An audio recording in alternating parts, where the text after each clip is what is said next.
There we go. Okay, cool. So first off, we'll start off with a little bit of basic information for being an HR manager. So what's your education background?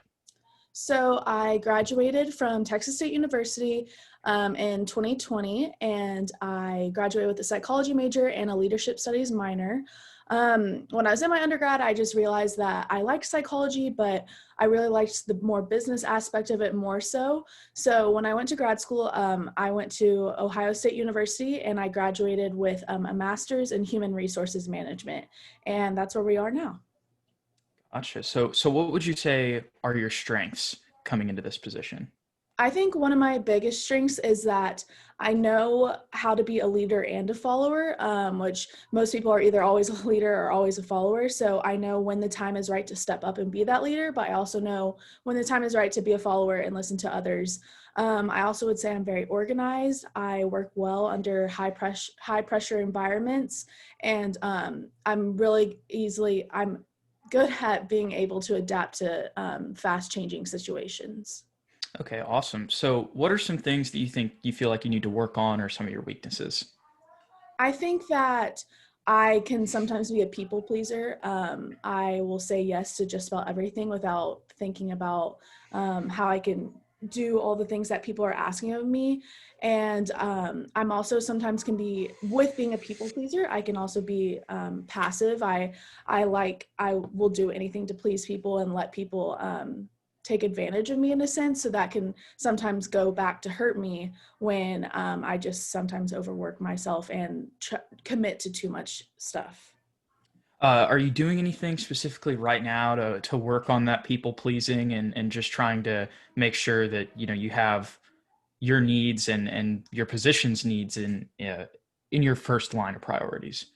Yeah, I think that I've always struggled with this all my life. So I've always, actively am trying to work to get better at not, you know, being a people pleaser. So I think just gaining confidence, and I gained that confidence through my experience and through jobs and leadership positions I've had to learn when to say no and when to say yes. So it is something that I actively work on. And I think just like throughout my experience in my life, have I gotten better at being able to fix that weakness. What made you want to go into HR? So it kind of goes back to like what I said about my education background. I just in my undergrad I liked psychology classes, but I realized I didn't want to become a therapist, and I love leading. That is pretty much what it all boils down to. I love being a leader. I in college and my graduate school I had so many leadership opportunities, and so I just know that I want to be able to lead people and motivate them and inspire them, and to see someone like succeed at their job, knowing that I helped motivate them for that job, is really so rewarding to me. So I wanted to go into HR just because I wanted to lead people and still have that psychology aspect of helping people, feel confident and grow at their job, but also the business aspect of like, leading people and motivating and inspiring them. Okay, great. So I think you kind of already talked about this a little bit, but just to ask, why do you want this job? What? I want this job because I really love this company. I love what it stands for. And like you said, I did already talk about how much I wanted to lead people, but I do like that this position is like an umbrella over all the aspects of HR. And so I could really get a taste of everything, and be able to like step my foot and help in everyone's department and be able to like learn about all the aspects of HR. So this is the next question I have is also something that you've mentioned a little bit already, but what is something that you're passionate about specifically? Actually, something that I'm really passionate about, that I've been doing since I was probably 16. I was 16 years old. Is this nonprofit organization called Kindness Matters. My aunt actually created it, and my aunt created it after my cousin attempted or committed suicide due to bullying. And so after that, we had just made it a testament to be kind to everyone. And like I said, I've been working with this since I was 16, and it's really just been something in my life that I know that I had to be kind to everyone because I don't know what people are going through. So suicide prevention and just being advocating for kindness has something I've been really, really passionate about. More so in high school because I was in the same town as my aunt, but I would, walk in suicide prevention walks, and I helped her run Kindness Matters, and I would go talk to middle schools and high school students about like my cousin's story and about Kindness Matters. So something I'm really passionate about and something I love about it is I don't have to actively be a part of the organization Kindness Matters to still be an advocate for it, because I can, spread kindness wherever I go. So it's something that I can do in my job and when I was in school and my friends, like everywhere I go, I'm able to share my passions about Kindness Matters. Absolutely. That's awesome. So we're going to look a little bit at your job history now. So what has your experience in the human resources industry been? So right out of grad school, I got an entry-level position as the HR assistant with a company, and so I spent 2 years there, and that is my most recent job with HR industry. So what other jobs have you had? All throughout college, I worked at a restaurant. I was a server and bartender, but I really gained a lot of leadership skills there. Since I worked at at the restaurant for so long, I worked my way up to be a veteran server. Also during college, I was a peer mentor, which is basically a mentor to freshman students. I would have about 90 students that I would mentor them throughout their freshman year and ensure that they're being successful and doing well, because going from high school to college is a big transition. And then in grad school, I also had just a secretary level job where I was a receptionist for a company. Gotcha. So how have these jobs assisted you in gaining leadership skills? I think it all goes back to just gaining confidence. I think as a leader, you need to have this confidence about you where you're sure in your beliefs and what you're saying, because if you don't believe it, then they won't believe it. So all these jobs have helped me with confidence, but also learning different management styles, and some of, like, with being a mentor, I had to be over 90 students and I was helping them be successful. So learning different management styles, and okay, this person needs me to contact them every part of the day, but this person needs me to just check in every once in a while. So learning how to be a good leader in multiple different ways is something that I gained most from all these jobs. Have you made any professional achievements in jobs? Yeah, I've gotten some raises and gotten some awards, but specifically in my HR job, I got Employee of the Month. Gotcha. So do you have any knowledge in applicable software? I know that's a little bit of a change, but just any knowledge in that area? Yes, so I have been certified in using Microsoft. Microsoft. I took a course on it, and I also have knowledge in SPSS. Awesome. Have you ever had to hire anyone, and how did that experience go if you have? Yes, I have. It was really well. I got to sit on the admissions committee at my past HR job with the HR manager. And it was a very eye-opening experience because that was my first time getting to see kind of the other end of the interview process. And it was well. It was well. Awesome. So we're going to talk a little bit about your future endeavors now. What ideas can you bring to this position? I think I can bring a lot of different ways to motivate the employees.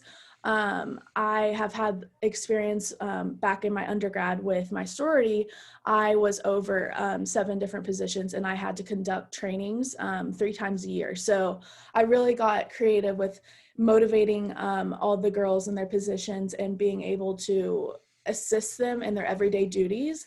And so I think for this position as an HR manager and like being over all these employees, I think I could create individual ways that are tailored to each employee to motivate them and, help them achieve their goals as, in their career. I think you also mentioned this just a little bit, but what qualities do you possess that drive results in our company, or that would drive results in our company? I think definitely organization. There's a lot of things that go into it. So being able to be organized and also, like I mentioned before, be able to work under high pressure environments and, getting those dates in and those paperwork and all that stuff. I'm very timely and organized. So I think those qualities will help me be successful and like drive results into the company. Where do you see yourself in 5 years? I think in 5 years, I would still, if I were to receive a job at this company, I would still be at the job. Maybe working my way up to past HR manager. But I really just want to see I really want to achieve my career goals in the next 5 years. I've already, been accomplished in other aspects of my life, so I'm ready to focus on my career and be successful in it. So I know you mentioned how advocacy, especially whenever it came to your organization, Kindness Matters, is really important to you. But whenever it comes to our company, how will you advocate for your employees?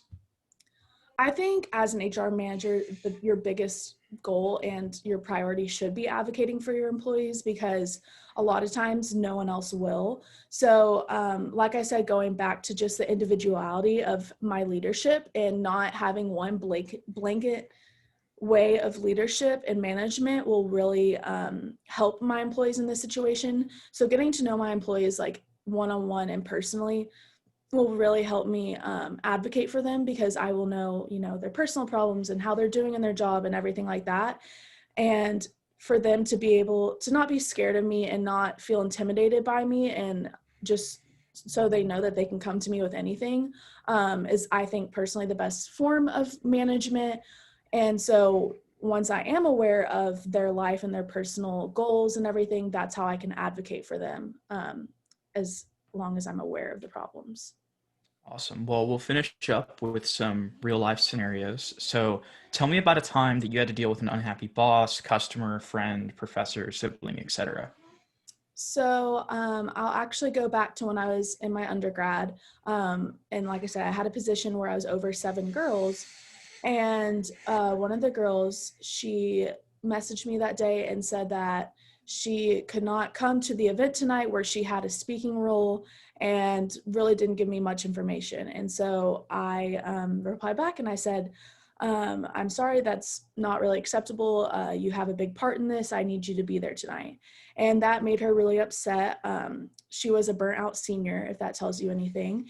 And she said, no way, I'm not going. You'll have to do it for me.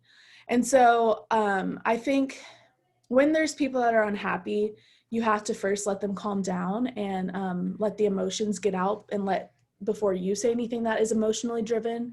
And so I didn't want to talk about it over text because I think things can get misconstrued. So we talked about it in person and I just explained to her my side of things and why, as her leader, I felt like it was her responsibility to be there. And she explained to me like why she felt the way she did and why she felt like she didn't need to be there.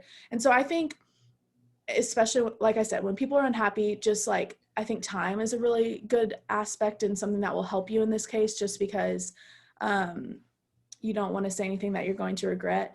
And so I think just talking about it very objectively and not subjectively will help. And it was a hard conversation because I didn't want to get mad at her. I didn't want to have that conversation, but if I didn't have that conversation, feelings would have fostered and blown up eventually. So when someone's unhappy, it's never fun to talk about that, but you have to talk about it in order to grow from it. Absolutely. So going back to our company just a little bit, what would you do to motivate a sales team that has not yet hit their goal? I think something that has helped me motivate me personally and other people that I have aimed to motivate is to remind them of their why. Why did they join that job? Why did they fight for that position? Because I think that is something that is very easily forgotten when you're in the midst of very stressful times is you say, oh, I hate my job. I want to quit. This is too much work. But if you go back and remember why you wanted that job in the first place, it will motivate you and just keep you going. So hopefully, if I were put in that situation, I could, have a team meeting, a sales team meeting, and just remind them of their why and think really, really critically about their goals and objective ways of how to complete those goals. Because if you look at just like a big lofty goal, it seems very hard to accomplish unless you break it down and figure out the ways to achieve it. So yeah, mainly just reminding them of why they joined that company. Absolutely. So obviously, if you get this position, you'll be in a situation where you may be where I'm at right now, interviewing somebody. So just as a final question, what questions would you ask if you were conducting an interview? I think that's a great question. I think that really just letting the interviewee talk and explain themselves, because sometimes when interviewees are guided, they're going to say something that they think you want to hear. So really being able to let them talk and share their past experiences. I love to hear about past experiences because I think that is what shapes a person into who they are, today. So I think really obviously focusing on the paper achievements, the resume and things like that, but getting stuff that isn't on the resume, like, why did they choose this job and stuff like that. I think those are really important questions to ask because you can't really see that on a resume. All right, Taryn. Well, thank you so much, and we'll get back to you soon. Thank you so much. Okay.